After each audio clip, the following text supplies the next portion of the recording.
Welcome to Civil Defense Radio with your host, Preston Schleinkofer. This week we have a special report, something that is new to Civil Defense Radio. A special report will be anything I feel is of such importance that the information must be given to you.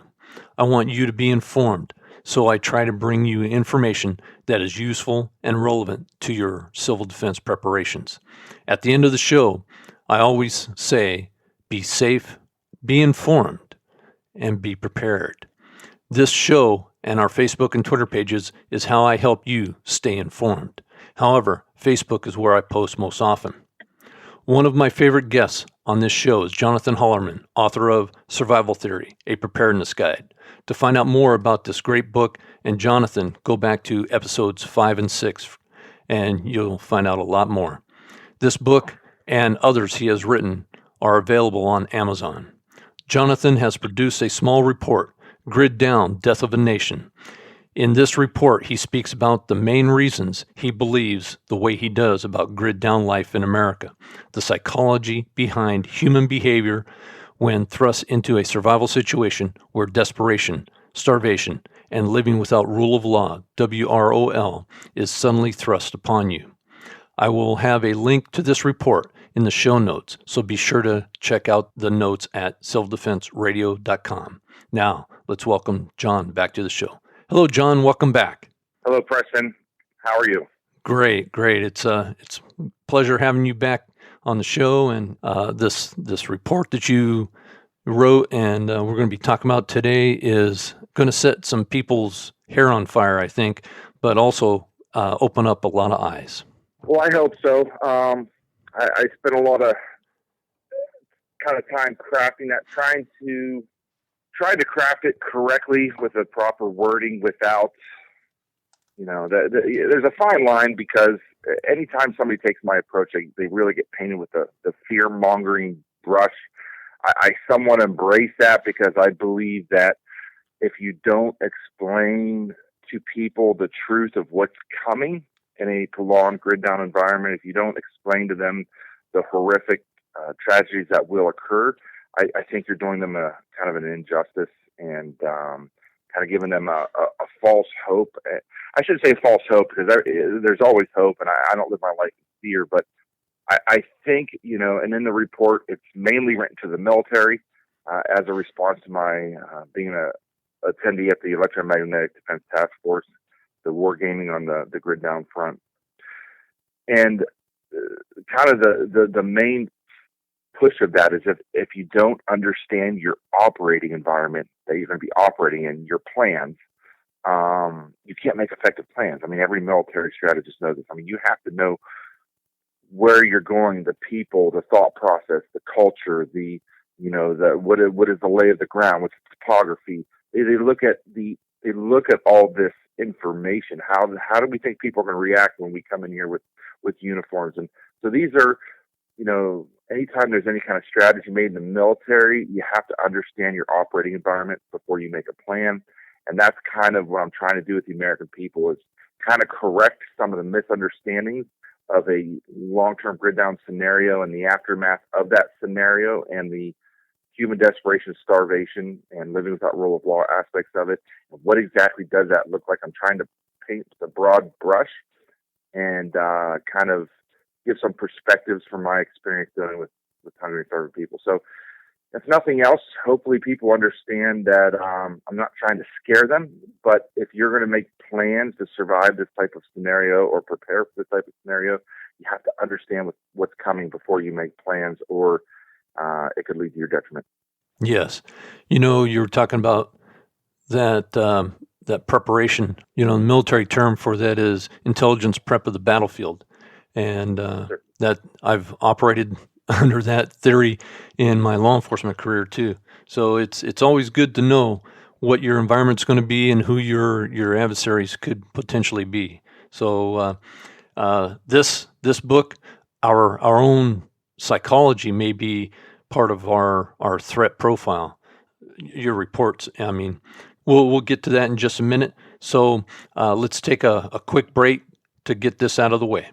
Hello, friends. Let me talk about essential oils for a minute. More specifically, let's talk about the website. Our website is www.oils oils, O-I-L-S, 4, that's a number 4, lifetoday.com. This is the URL we use to redirect you to the doTERRA's replicated site that is a lot more complicated. So to make it simple, I created this URL. But it looks like some have not been able to get to the site by using the URL. So let's do this. If you wish to use the www.oils4lifetoday.com URL, then type or copy and paste this into your browser and you should be good to go. If not, there will be the full URL in the show notes at the bottom for your convenience. We really do depend on our oils to keep us healthy throughout the year. Now, I can't say that I'm injury-free though, but my copaiba oil has helped with the pains and trials of getting older. Okay, real quick. There is a lot of conversation about CBD oil. We have something that is comparable and is naturally sourced that works just as well, in my opinion, as CBD oil. Ours is called copaiba essential oil. Check it out on our website and read about some of the great things that it can be used for. Thank you to those who have reached out about the URL problems, and I hope that more of you will visit our site and learn more about the great products we have. Thank you very much. Stay healthy. And we're back with Jonathan Hollerman, and we're going to be speaking about his new report, Grid Down, Death of a Nation. So, Jonathan, let's go into the intro of your report here and talk a little bit about that. You have some good information in here. You mentioned the Lloyd's of London report. I've read that, and I don't know why it hasn't had more weight in this fight against the power industry, because it tells them that their insurance could be lessened cost-wise if they do more to prepare for any type of disaster that keeps their stuff together and running. Yeah, I don't get that either. I was meeting with a group of gentlemen in California here over the weekend and making a presentation, and one of them brought that up, and it's really the first time I really thought about it. They're like, I just don't understand why the electric utilities would be fighting so hard to prevent this from happening. And it's always been, it's their bottom line, it's their stakeholders, and they'd have to raise electricity. And he was like, well, wouldn't that be good for them? Like, if they're raising electric rates. And I had to sit there and think about it. I'm like, well, if they raise electric rates, they'd technically be making more money. That he uses as an excuse to raise them extra, is what the guy said. I was like, that's a good point. I don't know.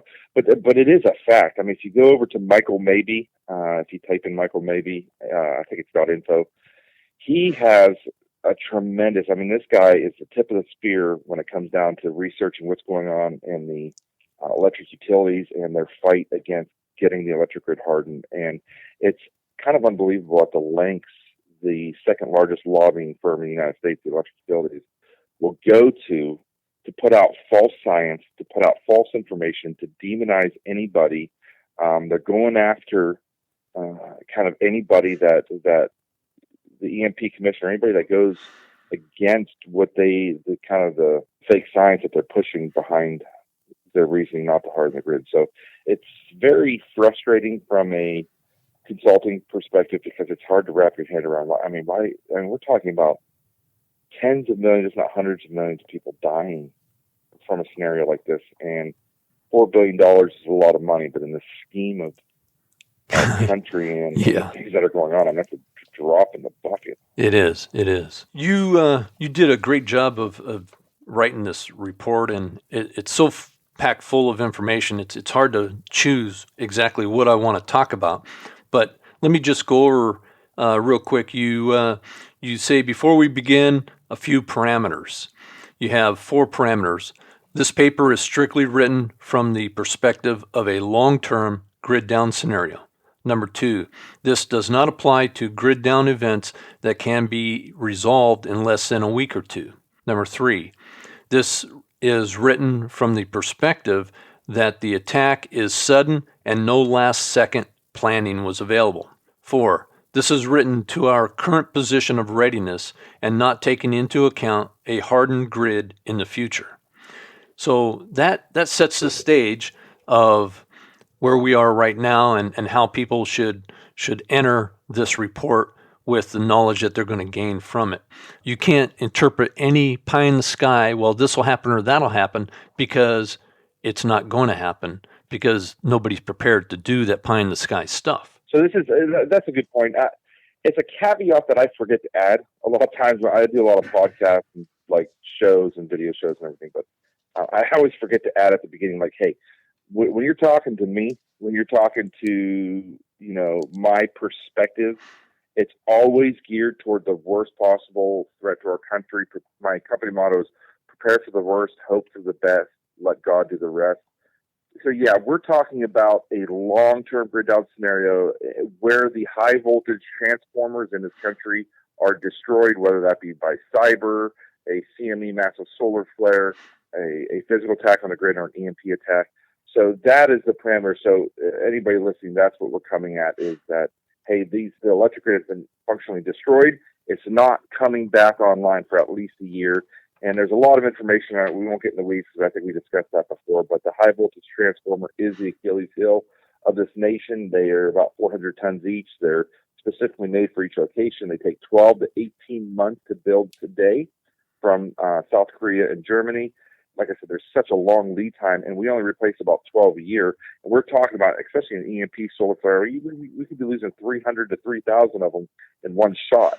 So the chances of getting those replacements, you're going to lose a large percentage of the population before the first replacements show up on short. And if that's the case, I'm not trying to be a negative Nelly here, but I mean, 12 to 18 months in, you lose 80, 90% of your population. I mean, who are they delivering these transformers for? Who's going to hook them up? How are they going to get them anywhere? So I believe wholeheartedly if this were to happen today, I don't know that there's any, you don't recover from it. So the point is if we can get the electric grid hardened, it's still going to be a travesty. It's still going to be horrific. And it may take, even up to a month to get repairs made to the electric grid to get some semblance of power up and running to certain areas of the country. But at least you have a lifeline. At least you have a shot of recovering from it. If this were to happen today, and I mean, you see things heating up with Iran and North Korea, if one of these countries were to take us out today, we're in rough shape. Yeah, I agree. And that was really reinforced. So just to let everybody know, about 3 months ago, I was invited to be a member of the Electromagnetic Defense Task Force at LeMay Wargaming Center down in Maxwell Air Force Base. So they brought in kind of every agency. I mean, everybody was there. All the military branches, the NSA, CIA, Pentagon, Los Alamos, the electric utilities were there. Basically, anybody with a dog in the fight, the Nuclear Regulatory Commission, kind of everybody was there. And they presented at the beginning of this conference a scenario that we were just attacked by an EMP, and they basically said, go. Everybody break up into groups and start planning this. And so how do we come back from this? How do we respond to this? And to put it bluntly, it scared the living dickens out of me because I knew the government wasn't prepared. I knew previously that 99% of the U.S. military is reliant on the civilian electric grid, but I was completely blown away at the lack of overall preparedness. Now, I'm not demonizing the members of the military. I'm absolutely praising the guys that put this on, General Quast and Major Stuckenberg and General Krosniak and many others that were there that were basically trying to raise awareness to the military that this is a serious issue.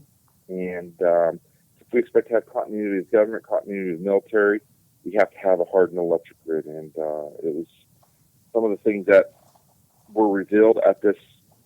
And you can go, anybody can go right now and read the Electromagnetic Defense Task Force, available at the Air University, EDTF 2.0. It's a 2019 report that was just released here about a month ago. And that is kind of where my report came in. Because after attending that and sitting in a lot of these sessions and listening to a lot of the, the great, well-meaning individuals that were there, I mean, a couple major things that stood out to me is, not a single person mentioned food. I mean, they're making military-level plans for responding to this type of situation, and not a single one of them ever said, hey, by the way, we got to feed our troops, because every ounce of food that comes onto a military base is by civilian contract, by civilian trucking company. There's civilian cooks and chefs, and basically the entire military is fed by civilians at this point, and that stops. Wow. And there's no big mountains of grain on base. They're not hiding or hoarding food on the bases.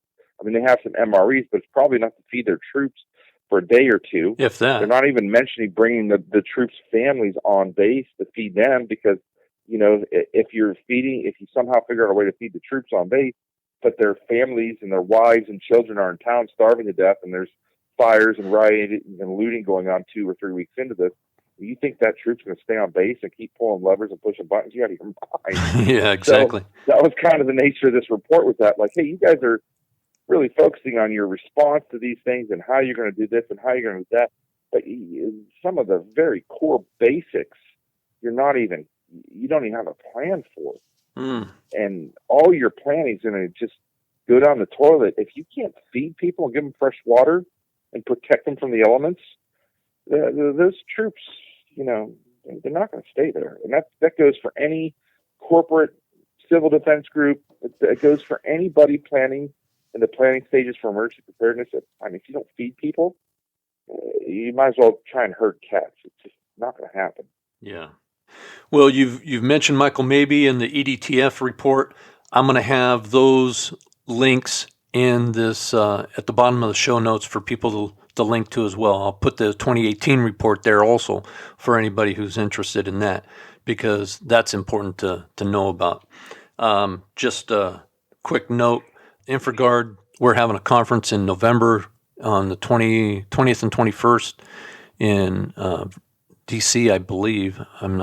I can't remember the exact location, but Jonathan, if you're available, I think it'd be good to go. I was told that the person from the National Security Council, who is responsible for the presidential executive order on electromagnetic disturbances, is going to be a speaker at that event. So hopefully you'll be able to make it. Yeah, I'll look at my calendar. DC's that's a pretty easy trip for me. Yeah. I'll definitely take a look at it. If somebody wants, with that organization, if within InfraGard wants to reach out to me, I know I met numerous people in that organization at the EDTF conference, so I'd be happy to look at attending that as well. If they want me to speak, I'd be happy to speak.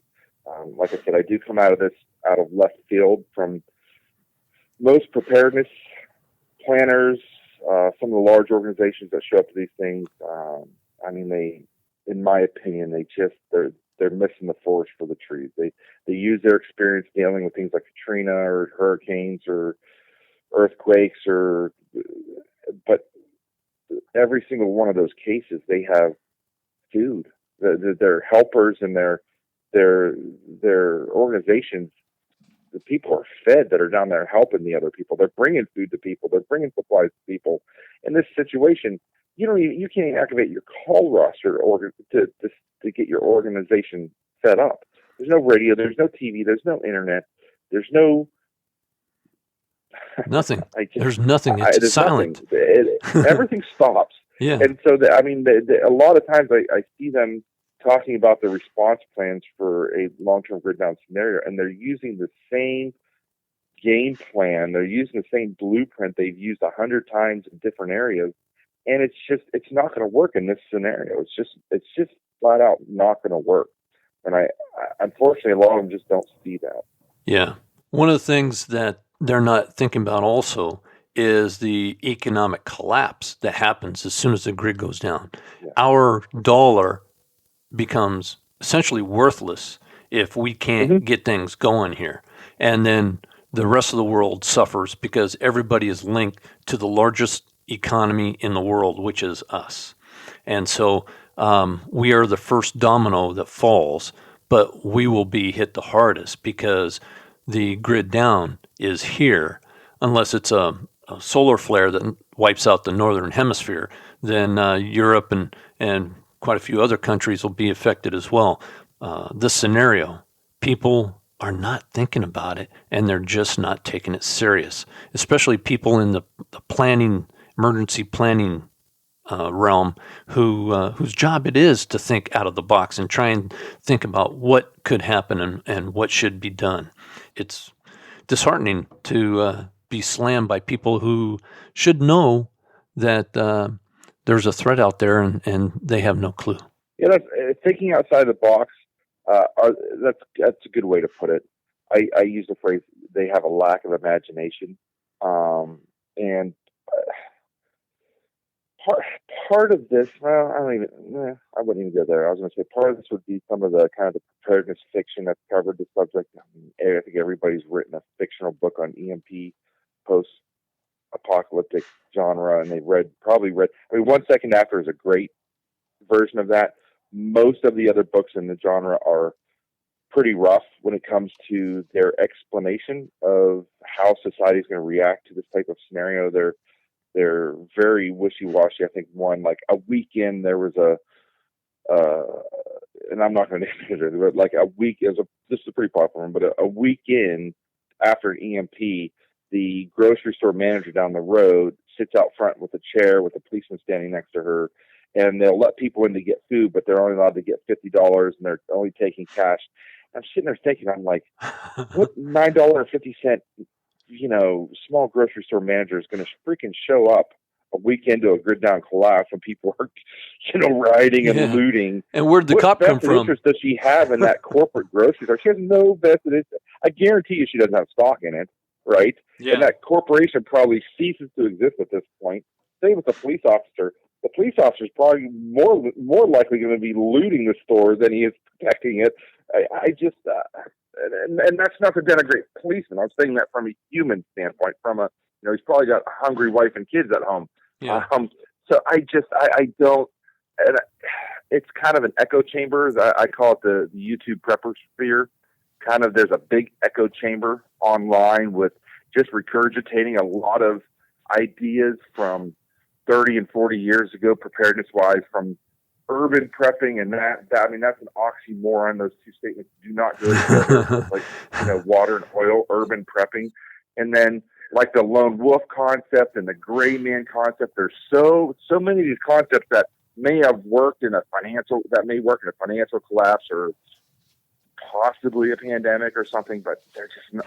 I mean, if you think you're going to sneak around town, with a garbage bag over your head in the middle of the night, in a grid down, 2 weeks in a grid down environment, and like you're not going to get caught, and it's kind of ridiculous. Yeah. Anyways, but I've been bashing a lot of my cohorts here, so let's move on to something positive. Yeah. That I wrote. Well, your report breaks things down into 3 factors: human desperation, which I'll read each of these quick definitions here. Human desperation, a feeling of complete hopelessness and a life out of control. It's a negative psychological response to living in a horrific social disorder that is completely unrecognizable to a person's previous way of life and will likely prove to be unmanageable for the average person. The second one is starvation. This does not include food deprivation, but true starvation on a scale that has never been seen in this nation.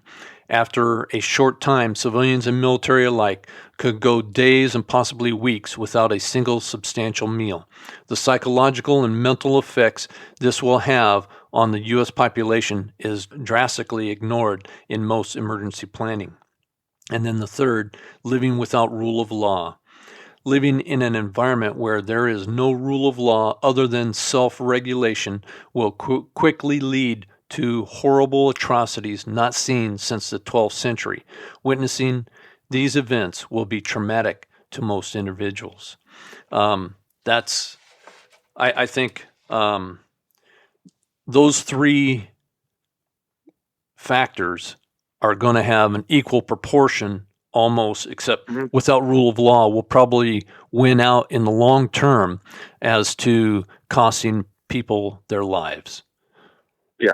Yeah. So the biggest threat of this scenario is not the fact that you have human desperation. We've seen that in Katrina.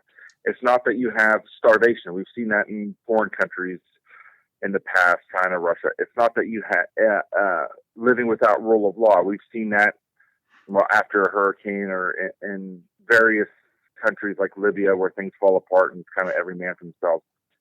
Well, in Puerto Rico, we had some of it, just a small example of it. Yeah, exactly. So we see all three of these things throughout history. If we have a long-term grid down event in the United States, it will be the first time that I can find or that I could put together in history where you have all three at the same time. You have no government oversight. You have nobody stepping in to organize, to fix things, to maintain order. There's no martial law. I mean, you might for the first week or two. I'm talking 6 months into a grid down event. There's no military. If you think the military's coming to bring you MREs, I mean, I've got oceanfront property in Arizona to tell you. I mean, it's just not going to happen. Okay, so if you're talking about living without rule of law, and then you figure in the starvation aspect on top of that, where I mean, every can of Spam is going to be looted in the first week in a grid down environment. No interstate trucking. There's no food distribution centers. The canning facilities are all shut down. Everything stops. So whatever food's in the grocery store down the street from you, that's all the food you're ever going to see. Okay, that's it. Personal pets will be gone. So once the local food is picked clean and eaten, and we're talking 2 weeks, maybe 3 weeks tops, where every speck of food has been eaten. From that point forward, we're going to see starvation on a biblical scale. And I mean, never before seen in history. I mean, you look back at Russia, and I mean, people will point to what the Chinese did to their people. But these we're talking about famines 150 years ago in foreign countries when those people understood how to grow food. They didn't have it, but I mean, they understood how to forage. They understood that, hey, I need to boil my water before drink. They understood a lot of these concepts where the American population has no clue how to live without electricity. They don't know the first thing about self-reliance, farming, storing vegetables over the course of a winter. So it's going to be 5 times, 10 times, 100 times worse, the starvation aspect here. You got 350 million people that with no food infrastructure, no way to feed them. And then that is going to go into, the mixture of starvation and living without rule of law with no oversight, no police, no military, basically every man for himself. There's going to be atrocities that are going to happen that have never been seen in this country or probably in any country for a long time. And that's going to lead to human desperation because you're going to be living in a world that doesn't make sense. I mean, today we live in a society, we live in a world, we may disagree on politics, we may disagree on morals on a micro level. But on a macro level, we agree, hey, you don't shoot that guy to steal what's in his backpack. On a macro level, everybody plays by the same rules. Right. For the most part. Because if you don't, you go to jail. And they throw the key away. Yeah. Right? Yeah. In this scenario, it's every man for himself. I mean, and a lot of people living in that environment aren't going to understand how to function. And so what's going to happen is, in my opinion, I believe it's going to turn into kind of like a feudal society. You're going to have essentially over the course of a year, people are going to be so desperate for food, for any kind of resources, they will basically check their conscience at the gate, and they will do things that they never thought that they were capable of doing to stay alive. And a lot of people really focus on that, but it really changes if you have children, especially if you have young children. You can't convince me 99.9% of parents will do anything it takes to get food for that kid. Okay. And I think people are going to start attaching themselves to groups, functional groups, because you're going to have to. You're either going to get really, really good at hiding, and it's hard to hide if you have no food and you got to go out and hunt for food.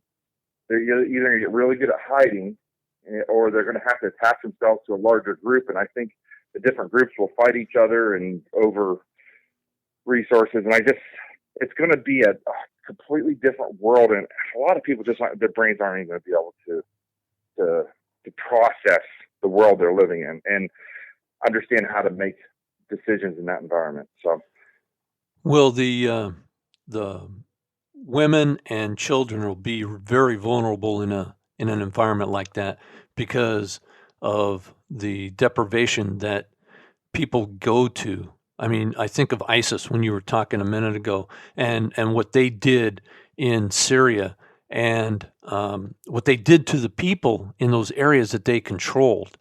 There were some horrific things that they did to women and children, even men.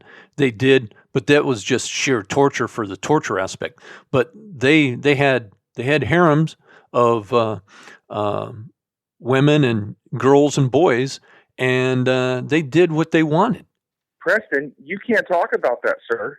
That is not. You're not allowed to bring that information up to bear in this conversation, sir. Oop.